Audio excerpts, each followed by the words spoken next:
What's good, everybody? It's Big Game James. I'm in these streets. I'm in these Marshawn Kneeland streets. These are his reps in the preseason game. Already had it. As you can see the power as he pushed the offensive tackle back into the quarterback, Minshew. But these are his reps in his preseason games against the Raiders, the Rams, and his Week 1 performance against the Cleveland Browns, which he had a very good performance. He had like 6 pressures in that game. Now, you can do two things at once. You can listen to what I'm saying, and you can concentrate on what Kneeland is doing as well. You can saw him get that good inside rep on the offensive tackle. And the thing I like about Kneeland, he can play both sides. He can play the left side or the right side. They say he's a DeMarcus Lawrence. Basically, the comparison when they both came out of college, D-Law was about 6'2" and 7/8". Marshawn Kneeland was a full 6'3". D-Law was actually only about 251 pounds, whereas Kneeland came in almost 270 pounds, which is good. When you watch him, even when he's coming off the ball here, I wouldn't say he's not explosive, but you said the biggest thing that he can do is he can hold that point of attack. He can set the edge. That's what you want to be able to do as an edge. You want to be able to set the edge, be able to hold it. As you can see right here, diverse the running back and pushes him back into the inside to his defensive tackles and his linebackers, and he can hold that point of attack. Now, like I said, when you watch him, you see a lot of pass rushing moves when you get there, but right here, you see how he chased Minshew down on that play. The thing that steps out to me is his power, his relentless, and his motor. That looked like a little D-Law move. The rip and come up underneath the arm and try to lock it. I've seen he does a couple good spin moves, but as you see another one right here, his power and his base and where he can hold that edge for the point of attack, where you can see his linebackers come from the backside of him and be able to make the play, or he funnels his guys to the middle. Good inside move right here, even though he got pushed out. He obviously had the injury last year where he messed up his knee, but the good thing about it wasn't a tore up knee. As you can see, he's on the opposite side now. He's on your left side. Now, that's what I like. He can jump on both sides of the ball. Not a lot of defensive edge. And you see his relentless motor, as you can see once again, putting the pressure on Minshew. He's a guy, like I said, he was a lot of people compared him to a DeMarcus Lawrence clone. And this is where I compare him. Good play right here. Like how he stopped the run. Good physical play. But the thing that they say that you can make the comparison with D-Law is he's a guy that's not supremely athletic, ran a 4.79 coming out at the combine, but he's a guy that is going to get a lot of pressures, but may not get a lot of sacks. I think he only had 12.5 sacks in his career at Western Michigan. As you see him setting out here, you see his power. That's the evidence that he has good power. And I think he's a kick inside candidate. The Dallas Cowboys have Solomon Thomas right now, right? And one of the reasons why they said Solomon Thomas was he was bust or he was overrated, well, just like I had good play right here as he broke out the tight end and be able to push the quarterback to the outside to make the incompletion. The thing it is as you can see right here, another good defensive play as he set the edge, throws off the offensive tackle, holds him down, and then able to make the stop. But the thing, like I said, that you have with D-Law would always have a lot of pressures, but he wasn't able to finish the play and get the sacks. And that's why I think this almost is a clone as well, where I can see Marshawn Kneeland, he'll get a lot of plays in the run game. Right here is a good play, but he'll get pressures. You see he's pressured Minshew. He'll force that quarterback out the pocket. He can run down the quarterback, but he may not be able to close the play like you see a Michael Parsons, who has the closing speed that this guy just doesn't have, or even a Donovan Ezaraku, who you see how he can finish plays. This is where the unfinished product comes to me in Kneeland. He's not a finisher, in my opinion. That's why I think he's more of a kick inside candidate.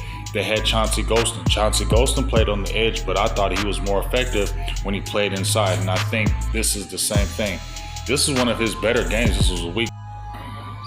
What's good, everybody? It's Big Game James. We in these streets. You know we stay in the streets. Got me a good little new profile picture coming up, updated. I think you like it. I like it. I'm gonna probably roll that out in the next couple weeks. We're going to continue to do some more upgrades to the channel, so make sure you continue to stay tuned and please continue to support Big Game James Sports TV. You know we run the streets. But I know you got done checking out my Marshan Kneeland video. Please hit that like button, smash it, all that good stuff. I'm just gonna kind of give a couple 2 minutes to talk about him, kind of end it. Basically, what Marshawn Kneeland is this: it's year 2.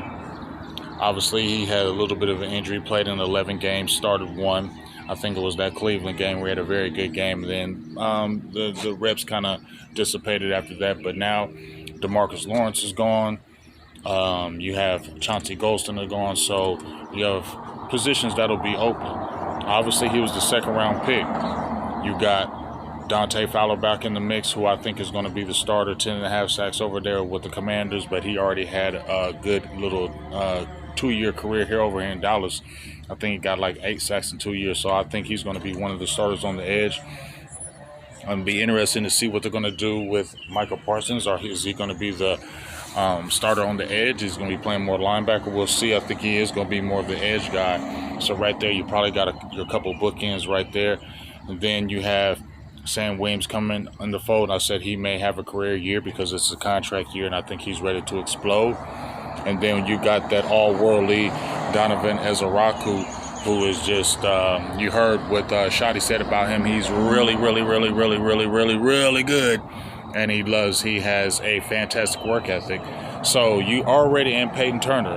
And I believe Marshawn Kneeland and Peyton Turner were running with the first team when Micah was out with his, helmet. So basically my thoughts of Kneeland is this. Everybody's compared him to the DeMarcus Lawrence and the clone, and I think that's definitely a right comparison because he's a guy who is going to be a high-pressure guy, in my opinion, but may not be a guy who's a big-time finisher. He may not be a guy that's going to be a high-sack guy. I didn't see it at Western Michigan. I think he only ended with 12.5 sacks in his career over there. But he is a guy that will constantly put pressure on you. He is a guy who's going to be solid in the run game. He is a guy who can set the edge. He is a guy that can play multiple positions. You can play him outside. You can play him inside. So, therefore, he's going to be like a Swiss Army knife. And one of the things I really think is going to be good for Marshawn Kneeland, I think he's going to be like a Solomon Thomas who the Cowboys got over there from the Jets. And he's going to be having White Cotton teach him this year. I think he should hopefully lean on a Solomon Thomas because Solomon Thomas, I think he was the number 3 pick. He was a little overdrafted, but I don't know if he was really overdrafted, but he was drafted at the wrong position. I had my dog B-Tuck from Trench Warfare on there, and he had been teaching Solomon Thomas since his high school years. And he said his problem was Solomon Thomas is a better inside player. He's just undersized, but he's more of the inside player than the outside. He's more of the 4-eye, the 5-eye, which are 4 inside, 5 inside. He's more of those guys. And that's where he's more effective, and that's where he does his damage. And if you look at Solomon Thomas's career, where he's really flourished is when they slid him and kicked him inside. Yes, he's undersized, but he understands that. So now he learns to play with leverage, quickness off the ball, long arms, length. Those attributes will help you if you can kick inside. And that's what Marshawn Kneeland has. So in my opinion, I like to see Marshawn Kneeland kick inside a lot. And use those other guys that can really put that pressure on the edge, because I think if you can kick a Marshawn Kneeland on the inside a lot more, it will free up the Rasaku. It'll free up the Sam Williams. It'll free up other players because now you don't have to pigeonhole him and having to play out the outside. I think he's going to be a better inside player in his career in Dallas. I think that's what he's going to compare more of the Chauncey Golston, in my opinion, and we'll see what happens goes from there. But Marshawn Kneeland definitely has to take a next step for this defensive line to be good this year. But I like a lot of the edges out here, and I think that's one of the strongest positions they have on defense. And it'll be interesting to see what he does in year 2. So let me know how you feel about the tape. Let me know what you think about Marshawn Kneeland, and what do you think about his future, and what do you think is going to happen for him this year. Give me your thoughts. Big Game James. We out. Make sure you check out next week. Got a roll of good shows coming up. Tuck, Rome. Hopefully my dog landlord might get Boss Cowboys. Gonna try to get all the crew and just kind of get their thoughts as OTAs, mini camp, and as we head to training camp, because I really might be taking that trip, going back to Cali. Peace.